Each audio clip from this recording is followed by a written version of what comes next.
I can't tell you all how close the race was today, but there can be only one winner.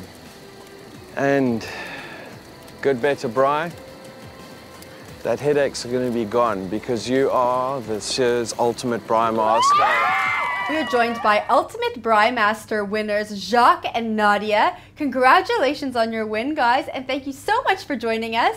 What did it feel like to win? It's something you can't really explain to anybody unless you've gone through the experience. You know, the day tired us out so much that by the time it was announced, I thought Justin was making a joke. I actually honestly thought he was joking. And he was about to say, "No, well, don't worry, it's actually those guys, you know."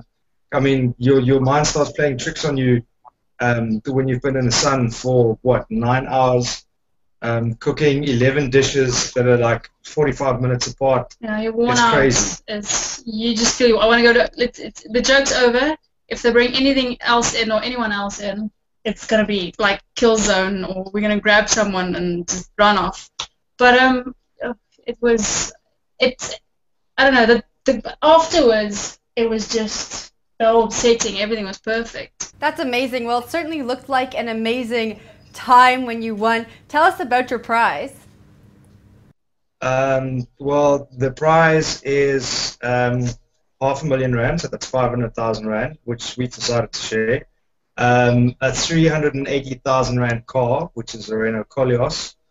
And, well, yeah, it's 4x4. It's all-wheel drive, all they say 4x4. Yeah. And the title. And the title, which is kind of half the prize, I think. Yeah. You know, for a white Afrikaans person with no hair to be able to call himself the ultimate Braai Master is actually pretty cool. Yeah. You guys don't seem nearly as excited as I would expect you to be. I think I'm more excited than you are right now, but I guess you've had some time for it to sink in. What do you guys plan to do with that amazing prize? She wants to buy cows with her 250,000 Rand. A couch? It's a bit of an investment, I think, of trying to just put it away and not to spend it all and just to go, crazy with it. I think, because it's not such a, it's huge enough to do something clever with it, but it's not huge enough to go property-wise or whatever.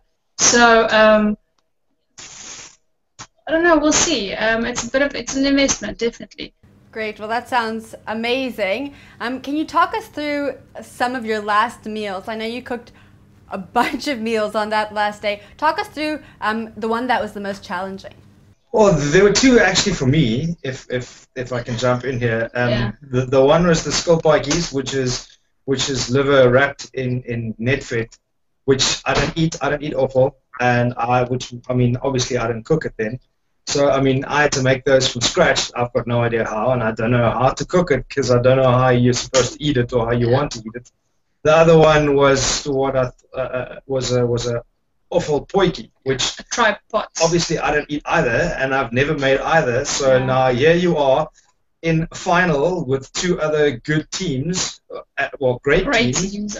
And I've got to do two things that I've never done before, and even tasting it, I don't know what it's supposed to taste like, and it gets stuck over here. Yeah, you don't look forward to tasting it. You don't really want to. You have to taste it before you send it out, but then you put your mouth to it, and you just think, no, how can anyone eat that?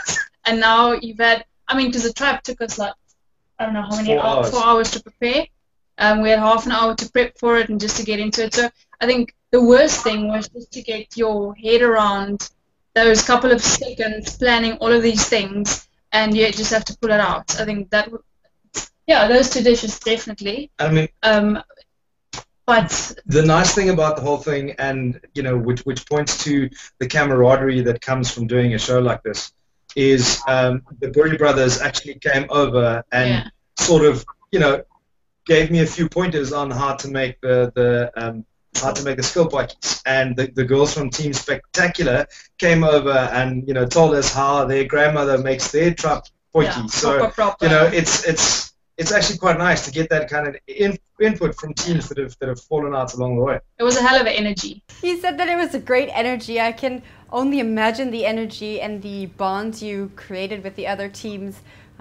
while you were on the road. You traveled 8,000 kilometers over 60 days on the roads less traveled. What was that experience like? You know, I'm the kind of person that likes to know where I'm going. You hated it. Well, okay, no. Hated not knowing. But it was worth it because now you have a lot of money. Yeah. I hated not knowing where we were going, where they were taking us. Yeah. You know, so you're driving through the countryside, and instead of focusing on the beauty of it, you're trying to figure out, right, how far are they going to make us drive today, and what is something that is indigenous to cook in the area. Yeah. I mean, you're continuously scheming.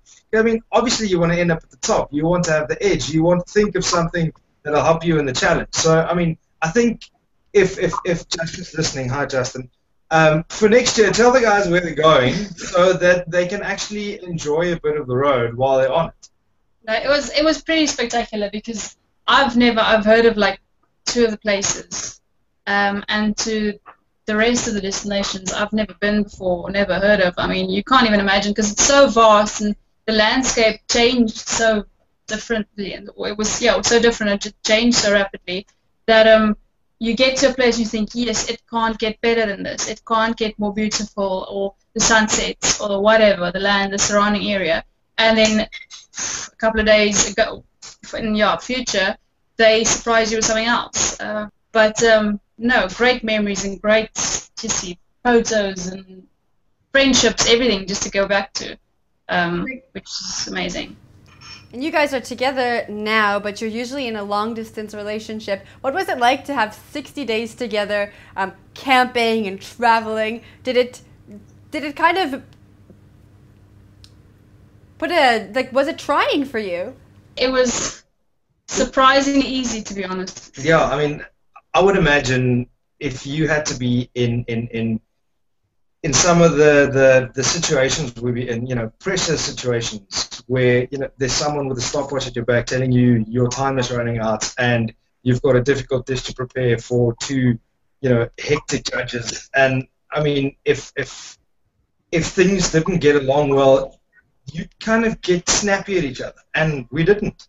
I mean, we didn't have a single tiff for the whole 54 days that we were on the trip.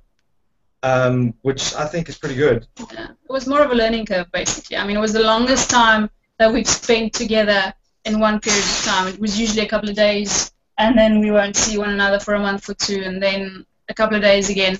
So at the beginning we thought, okay, listen, this is going to be the ultimate test. I mean, I would always say you either make someone drunk or angry just to get the truth and just to get backed out of them. But throw them into this little thing or whatever you want to call Braai Master, and see what comes out in the end. And I think that'll kind of sum it up. And you two have definitely made it through, so congratulations. Thanks. We spoke about the most challenging part of your last day. What was your favorite challenge throughout the entire show? My favorite challenge throughout the entire show was definitely the one on Hogsback where we got to use the pizza. You know, I've never used a pizza oven before in my life, and I mean, obviously I've made a roast chicken, and obviously I've made a lasagna, and I've made a pizza once or twice, but I've never actually had to use the pizza oven, and it's actually a dream to work with. You know, it's you can't really think about it as the cooking utensil. It's literally part of the flavor. Yeah. Because, you know, the smoke and the ash and everything that's inside the oven adds to the flavor of whatever you're cooking, which it turned out great. I mean, we were lucky enough that day not to go into elimination with the other 3 teams. So, I mean, yeah, for the first time using a pizza oven, we didn't do too bad, but I'm definitely thinking of building my own. That's great. And what's next for you two? It's been a very, not a hectic, it's been a very up and down roller coaster. It's been great since we went for auditions in March. So I think just get back into the groove of life again, and we'll see. We'll take it one day at a time, 3 months at a time. Well, I wish you guys both the best of luck, and congratulations again on winning that awesome prize. Thank you so much for joining us on Google Hangout, and I'm sure we'll see you in the media this coming week. All right, yeah, thank cool. you very much. Thank you so much. Enjoy the rest of your day.